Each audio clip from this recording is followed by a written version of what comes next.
Philadelphia Phillies have made a notable shakeup to their bullpen, sending away Jordan Romano and Joe Ross for at least the time being here. The concern level with the bullpen has increased, with some seemingly unhittable pitchers falling off that sky-high standard, as well as other players not delivering up to expectation from start to finish. Rob Thomson and Dave Dombrowski made the call to shake up the roster here, and I do want to highlight exactly what has gone down, reflect on if my level of concern is truly climbing with this bullpen unit, and who are the arms that we can truly trust in a postseason setting. Let's get right into it today, and do just want to start off with the overall moves that did go down here. That the Phillies announced the following roster moves: that right-handed pitcher Daniel Robert was recalled from AAA Lehigh Valley. Right-handed pitcher Lou Trevino has had his contract selected from AAA Lehigh Valley and will wear number 57. In response to that right-handed pitcher Jordan Romano was placed on the 15-day injured list with right middle finger inflammation following last night's game. Right-hand pitcher Joe Ross was released following last night's game. So what this means in short term: no more Joe Ross. The Joe Ross experience here in Philadelphia is officially coming to an end. I don't have this direct hatred for Joe Ross. I do think he's a good guy, a guy that tried hard, and it is kind of strange to me, like, the usage of him was not what I expected coming into the season. That some of the book on him as a baseball player is he is a guy that could be scaled up and start games when asked to, that he could go several innings, and that really was not the way that the Phillies relied on him to any extent this year. There were a couple multi-inning outings that we did get, but this was not sort of, the swing guy in the bullpen that I sort of projected him to be. They gave him a couple of chances at high leverage situation, and don't get me wrong, I'm not outright defending Joe Ross right here, that he was not good enough this year across his 37 games, his 51.0 innings pitched, that he struck out 39, allowed 57 hits, comes out to 10.1 hits per 9 innings, a 5.12 ERA, and a 1.471 whip. Yeah, that is not quite good enough for a team that has legitimate World Series aspirations here. But to me, the bigger story is, of course, Jordan Romano. That is the guy who I have zero sympathy for, and I do think it is time to call a spade, that the version of Jordan Romano that came to Philadelphia is just straight up not a major league pitcher. Now, to get a couple quotes on this that I did want to refer to here, and we do have on the roster moves that the Phillies released reliever Joe Ross and put reliever Jordan Romano on the injured list with inflamed right middle finger. To fill these spots, the Phillies have added Daniel Robert and Lou Trevino to the bullpen. Quote, "Don't know really. I heard about it yesterday or the day before," said Thomson of Romano's injury. "Inflammation in the right middle finger, and it affects the grip. Romano has seen a rise and fall in his velocity for quite some time now. In his last outing Monday, Romano gave up 4 earned runs in 1 inning. As for Ross, signed by the Phillies on a $4 million deal, Thomson said the reasoning was straightforward. Quote, "Well, it's just performance more than anything. He's a good man, good teammate. He'll take the ball whenever." He took it for 37 games this season and compiled a 5.12 ERA in 51 innings. Robert has made 12 relief appearances for this season for the Phillies and has a 5.79 ERA in 9 1/3 inning pitched. The Phillies signed Trevino on August 4th, and he threw 7 scoreless innings with Lehigh Valley. Though I will say here, I don't mind cycling through the names, giving these guys chances for the minor leagues. Neither one of these guys, Robert's shown a couple flashes here and there, but neither one of these guys are players that I have particular optimism for, or in a postseason setting believe is going to be the case here. I do think that they're going to continue cycling through sort of tryout mode, that we've seen Max Lazar, another guy who's seen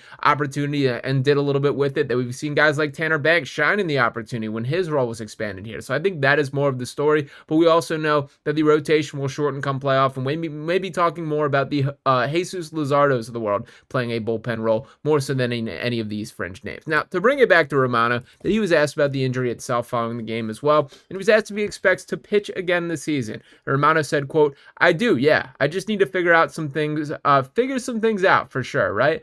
Obviously, the way I was pitching wasn't great at all, right? So I just need to figure it out and hopefully get back to feeling like my old self." Well, unfortunately, Jordan, I have to be straightforward here that version of you has not arrived in Philadelphia whatsoever from start to finish this season. And I do think that the move to throw him on the injured list is kind of strange here. I think this is sort of like a nice way of going about it from the Phillies organizational standpoint. I do think the bottom line here is we've probably seen this guy suit up and pitch for this team for the last time in his career, and that should be the case, that I am certainly not in a rush to throw him back out there. That for most of the season, I even sort of talked myself through it, that I could still see Jordan Romano being a part of this bullpen picture. He just could not be the guy, and it is ridiculous now when reflecting, now that we have 130 games or whatever the case is of a sample size of a season, that they entered this season with plan A being that Jordan Romano would be the closer for this Phillies team. Now, granted, we are coming off a night, I'm recording this right before Game 3 of the Phillies-Mets series. We're coming off a situation in which Johan Duran has looked as hittable as I could have ever imagined would be the case there. The intro, the vibe, the personality, all these positive traits that we will have attached to him, it is all built around him this being the stellar pitcher. And if he is not getting strikeouts, I do have a little bit of concern about the level of contact that he does allow here. This is just a one series takeaway here, and for the large part of his tenure in Philadelphia to this point, he's been excellent. I'm not panicking about the round to this point. I also do want to dig a little deeper in the next video about some concerns with the Mets that I do have coming down. Be ready to stay tuned for an article coming on Crossing Broad and a full video. I'm ready to accuse this team of doing some sort of cheating here. I don't know exactly what it is, but there is some sort of watching the pitches. Jason Stark sort of alluded to it. Bryce Harper sort of alluded to it. But nonetheless, that is a story for another day. Do want to watch Game 3 and cement my takeaway there. But nonetheless, with Jordan Romano, that I think everyone has come to the conclusion that this just has to be the end. That we got from Matt Gelb that he wrote in his article here. At this point, even the Phillies will have to concede that Romano is not fit for a spot on the active roster. Whether the club prolongs things by putting Romano on the injured list or designating him for assignment remains to be seen. And that is exactly what I think this is. I think this is prolonging things, making it look a bit more palatable from Romano's standpoint here, that they're just not outright getting rid of him, giving him a chance. And who knows, maybe Robert gets here is absolutely horrible, and all of a sudden you got to scrape through the final couple regular season games, might as well throw him out there. But I do not think there is any more internal belief for what that he can bring to this team. Now, one guy who has made the most of the opportunity here has been David Robertson here, a guy that is a familiar player on this Phillies franchise. He's now pitched in 7 games for this team, 6.1 innings pitched, has given a 1 home run and struck out 11, just 5 hits total,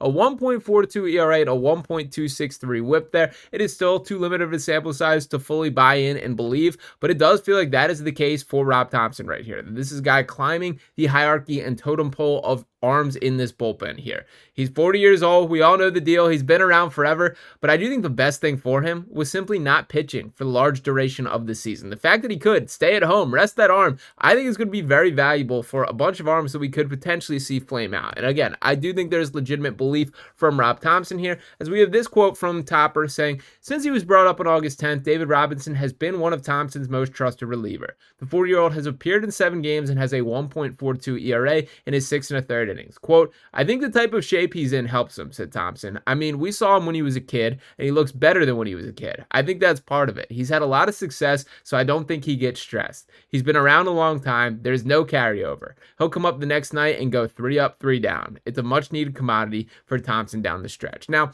we're sort of talking about all the pieces of the bullpen here as a whole. It is pretty interesting to reflect on when you think about what the game plan was for the bullpen coming into the season versus where we are now. And to pull up the exact opening day bullpen for this Phillies team right here, that it was Jordan Romano, Orion Kirkring, Jose Alvarado, Matt Strahm, Jose Ruiz, Joe Ross, Tanner Banks, and Carlos Hernandez there.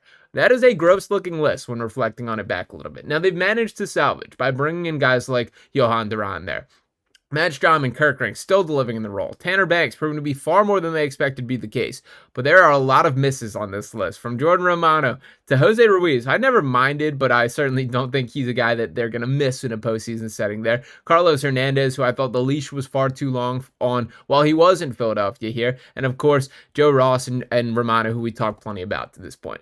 I'm not locked in on the take that this is an excellent bullpen unit to this point. Duran certainly helps settle things, and I do think the hierarchy of how it all fits together makes a lot more sense when he is performing at the top of his game here. But he's got to get there. Orion Kirkring's got to step up and be there. I think if there's one clear thing to take away from these past couple stretches of games, that Kirkring cannot be the fireman role of just throw him in the mix when it is trouble in paradise, when you have bases loaded, 1 out, or runners on 2nd and 3rd, nobody out there. I don't think that is the role for Kirkring, and I think Thomson has now tried that several times here. Let him get a clean inning, let him do his thing, and I think he can still be very effective in that role. I don't have a better answer for who that guy is. Tanner Banks might be the one that I do think the more I kind of rattle this around in my brain, that Banks is going to be a far more important arm from a postseason setting than I ever imagined could be the case at this point. But I do think there is a bit of a limited number for how many arms are truly trusted by Rob Thomson here. I'm happy that there is some proactivity in the Phillies being, making action, taking action to try and better the unit as a whole. whole,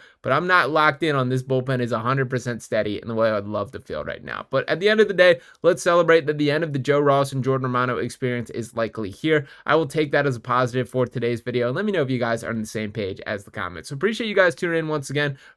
Stay tuned for this next video, as I will be back with some accusatory statements for this New York Mets team. We'll see how everything goes down from here, but appreciate you guys tuning into this video as always. Make sure you're dropping your thoughts below on the bullpen as a whole. Drop a like on this video if you have not just yet. Subscribe to the channel. I'll be back talking with you next time. Peace.